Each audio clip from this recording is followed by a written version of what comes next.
Hello everyone, welcome to Hula Juan. This reading ay para sa mga Gemini in August 2024. So uunahin natin ang general forecast, susundan ng ng career and money, tapos relationships and love life, and then advice cards. Kumusta ang mga Gemini dyan? Let's see kung ano yung meron sa inyong general forecast, okay?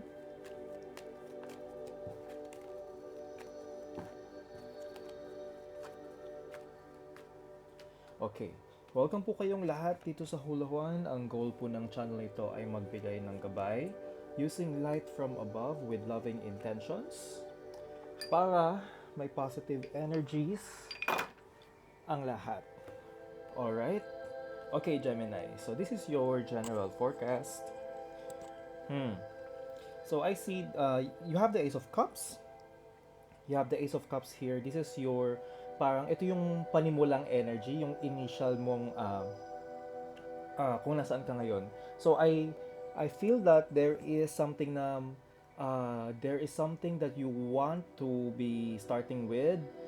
Maybe meron kang bagong nakilalang tao and somebody that you are actually very you feel na magaan ka sa taong ito. So this might be somebody special, or this can be just a friend or somebody, a family member that you have this special connection that you feel na parang ay na-appreciate mo siya. Alright? So this doesn't have to be romantic, no? But this is something na ang dating sa akin agad is parang you feel very light and you feel that there is a connection, okay? In the past, you have been very hindi ka masyadong expressive or hindi ka masyadong naging visible with some other people. Parang may mga bagay kang may mga bagay na hindi mo siguro na ipakita sa ibang tao. Siguro medyo hindi ka masyadong nagpaparamdam sa mga ibang tao, ganyan. For some reason, it just feels like hindi ka naging active, okay? You have the Judgment card in reverse, and this is telling you na there are things siguro na parang hindi um, pakiramdam mo hindi nagtutugma, or hindi mo nakukuha yung dapat na para sa or maybe sometimes may mga bagay na hindi ka ganun kasaya sa mga nangyayari, no? Ito yung pakiramdam na to sa akin. So this is telling you na parang may mga bagay na sometimes hindi mo ina-expect, or parang hindi mo inaasahan na yun yung mangyayari, pero yun yung nangyari. So but it's just telling you na parang hindi pa yun yung hindi pa yun yung kumbaga hindi pa timing. Kumbaga hindi pa yun nabibigay sa iyo. All right? So, anong advice sa'yo, Gemini? General pa lang to, guys. General pa lang to. Advice sa inyo is to not feel na parang ikaw ay pinipigilan ng mundo, or parang somehow parang pakiramdam mo siguro, ano ba to? Bakit parang hindi ako umuusad, ganyan? Kumbaga, there are other things na pwede mo daw baguhin. There are other things na pwede mo pang gawin. So, look out there, because may mga bagay na kahit hindi mo pa maramdaman na kaya mong kontrolin, there are other areas na pwede. So mag-focus ka sa kaya mo. Kung kaya mo daw yun gawin, mahanap mo yung bago mong lakas, yung bago mong talento, and yung mga bago mong pwede mo pang gawin. Parang ang pinapakita sa akin dito is parang lahat sinarado yung pinto, pero may isang nakabukas. Yun yung isang pinto na dapat mong puntahan para ma-explore mo yung side na yun. Okay? So that is your general. So punta tayo sa iyong career or money. So kung nakatulong sa inyo ang reading na ito, Gemini, please subscribe, hit the like button if you are on YouTube, and follow pag kayo ay nasa Facebook. Huwag niyo po kalimutan i-share ito sa mga kilala ninyo na kailangan ng reading. Malit na bagay lang po to support this channel para puro blessings ang umiikot sa community natin. Okay? So, money and career. You have the Seven of Cups. This energy, Gemini, itong energy na to, it's like, ang dami mong gustong gawin, ang dami mong gustong mangyari. And, yung mga naiisip mo, medyo ano siya, medyo imposible or somehow medyo suntok sa napakalayo niya, no? Parang it sounds very unachievable, this is something good na nakikita ko na kasi you are trying to see or nakikita mo kung ano yung gusto mong gawin. May gino-goal ka eh. Yung iba lang sa inyo siguro masyadong malayong malayo. Pero kahit ganun pa man, maganda din yun kasi nagbubukas kayo ng possibility for yourself. Because noon kasi, in the past, Gemini, you have the Six of Swords. Hindi ka makagalaw or hindi ka makagawa ng anything kasi pakiramdam mo parang ang dami pumipigil sa'yo, parang feeling mo ang bagal-bagal mong gumalaw, parang wala kang freedom, yun yung pakiramdam, or parang hirap ka, ganyan. Uh, in tawag dito, in August, you have the potential na di ko alam kung tinatamad ba to or parang hindi ka masyadong nagbibigay ng iyong saloobin, no? So yun yung mga nakikita ko sa yung parang medyo medyo hindi magandang magiging mong reaction sa mga bagay. But the advice for you is the Three of Swords in reverse. Ibig sabihin, may mga bagay na magbubukas naman para sa iyo eh. Pero wag ka lang ma-disappoint sa sarili mo, wag ka lang masyadong madala ng iyong damdamin na parang nadi-disappoint ka.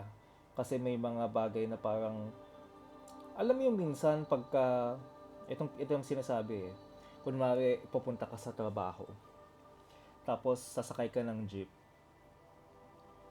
Kaso walang tumitigil na jeep para sa'yo. Tapos parang napanghihinaan ka ng loob na ayoko na nga pumasok. Yung ganon. So may mga bagay daw na nangyayari sa'yo na minsan nagkakaroon ng delay, nagkakaroon ng konting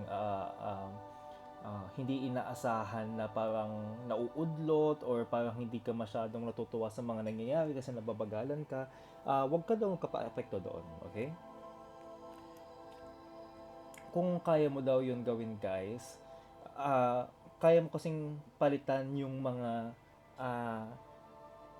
kaya mong palitan yung mga bagay na parang nahihirapan ka kasi kung hindi mo kung magpapadala ka daw kasi sa iyong mga kung saan ka nahihirapan ganyan kung saan ka nadidisappoint kung magpapadala ka doon sa negativity na yun ikaw talagang babagsak ka, okay? Yun, diretsahan yun guys. Diretsahan yun. Punta na tayo sa relationships. Okay? Relationships, hindi kailangan na love life. It can be anybody na mayroon kang relasyon. So that is your family, katrabaho, ganyan. Okay? Okay.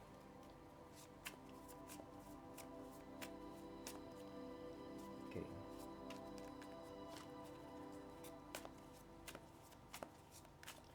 Alright.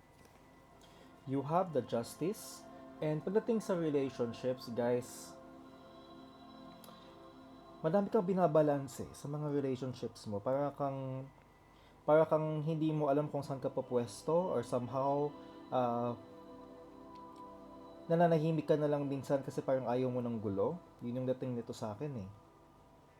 Kasi parang sinusubukan mong pumagitna sa mga bagay-bagay or somehow naghahanap ka ng pag-iisip na magiging tama para sa sa'yo, no? Pero nakikita ko may konting struggle dito. You have the Three of Cups in the past. This is telling me na may nangyaring pag-uusap in the past na parang yun yung naging hindi siya ina-expect na nagkaroon ng konting konting samaan ng loob siguro to. You have the devil card in sa August mo. This is telling you na there is a chance na parang sa sobrang lungkot mo or sa sobrang hindi ka masyadong masaya, nagpapadala ka na lang sa kung anong naririnig mo at kung ano yung nakikita mo. Magpapadala ka na lang sa mga hindi magandang pag-iisip or parang ginagawa, ganyan. So, this is something no kailangan mong malaman, no? Okay. Ang advice sa'yo is the tower. So, ibig sabihin nito, there are things na parang may mga hindi masyadong masayang pangyayari na you have to be aware of. Ah, minsan kasi baka ikaw yung maging cause ng kaguluhan. So, be very careful, no? Kung kaya mo daw yun gawin, guys, you have the Six of Cups. Kung kaya mo siyang i-resolve, medyo mahirap siya for some of you, sa mga ibang tao, lalo yung mga hindi masyadong patient dyan. But, Gemini, kung kaya mo siyang baguhin and i-handle, and wag magpadala sa mga negativity, and wag hayaan na yung negativity ay bumabalot lang sa relationship mo, you can change these relationships na mas maging healthy, na mas maging loving. Okay? Yun yung nandito. Okay? So, kuha na tayo ng advice cards. So, meron po tayong 2024 forecast for your sign. Okay? Meron po tayong 2024 forecast for your sign. Kung hindi nyo pa yun napapanood, ano lang po yun sa videos ko, yun po yung gabay sa buong taon, okay?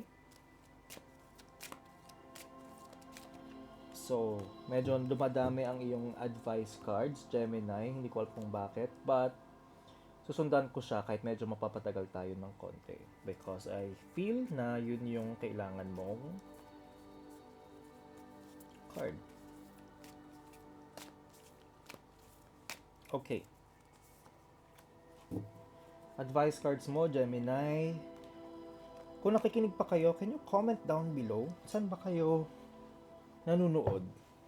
Okay, first advice card mo, Gemini. Obstacles and blocks are lifted. All your good personal work and your positive energy shift have overcome previous obstacles and blocks are lifted away. You will now experience progress and forward movement with your projects. Stay centered in gratitude to ensure that your flow of abundance continues. So, natatanggal naman lahat na maging problema mo slowly, no? Just stay with the, kumbaga, lagi kang thankful, lagi kang parang, ay, salamat, ganito, ganyan. Magkapasalamat ka lagi na kung ano man yung meron mo, no? Because yun lang yung magbibigay sa'yo ng continuous na swerte. So, clean energy food. Di ko nababasahin kasi alam ko na to. Pipiliin nyo guys kung ano yung kinakain nyo, kailangan nyo mabubuti para sa inyo. The same thing kung ano yung mga pinapanood ninyo, kung ano yung, sino yung kasama nyo, sino yung pinapakinggan nyo. Make sure na parang maayos siya lagi kasi maapektuhan kayo sa kinakain mo, sa anything, no? You have to take care of yourself. Minsan kasi may mga friends din tayong medyo nega, ganyan, or mayroon kang mga ginagawang hindi maganda. You need to somehow be mindful. Violet, spirituality, wisdom, and humility. This is telling you na baka maybe kailangan mong maging humble ng konti or maybe kailangan mong bumalik sa connection mo sa iyong religion. Okay? Kasi minsan may mga teachings doon or may mga bagay na hindi mo na pinapansin, no, na parang importante dapat, lalo na kung may konsensya, kung nawawala yung konsensya mo. Yun yung nakikita ko dyan.